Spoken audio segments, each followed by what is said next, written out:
आपके बाण सुतीक्ष्ण हैं, वे राजा के शत्रुओं का हृदय छेदते हैं। स्तोत्र ग्रंथ अध्याय 45 पद संख्या 6।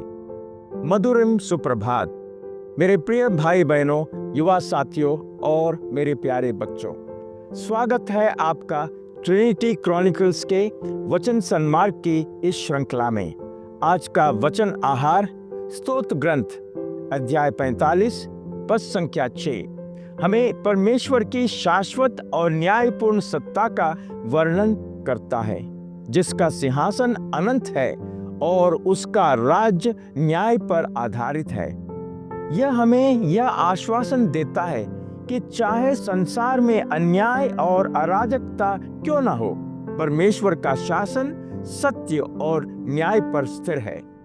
यीशु मसीह ने सुसमाचार में यही संदेश दोहराया।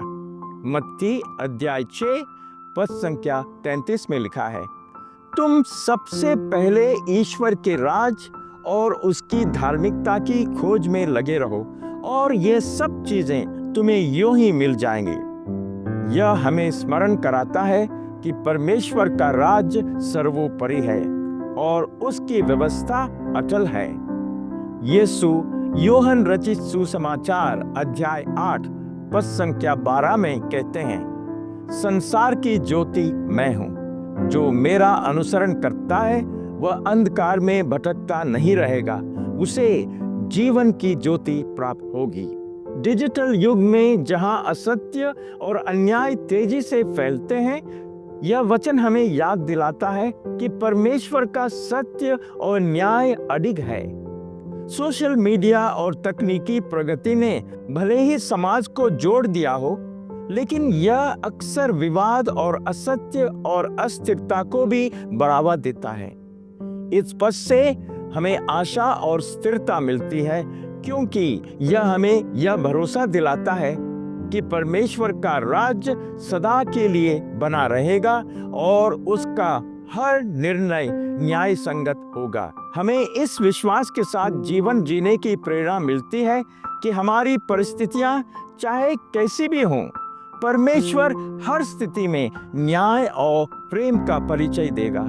इसलिए हमें अपने जीवन में न्याय और सच्चाई को महत्व देना चाहिए और दूसरों के साथ वैसा ही व्यवहार करना चाहिए जैसा परमेश्वर चाहता है।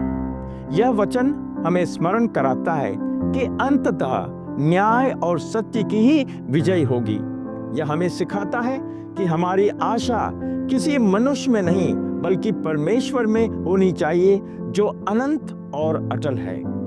सफल दिन की शुभकामनाओं सहित आप आशीषित रहें और आपके जीवन में प्रभु का अनुग्रह और आपका परिवार प्रभु के आध्यात्मिक परिवेश के संपर्क में हमेशा बना रहें।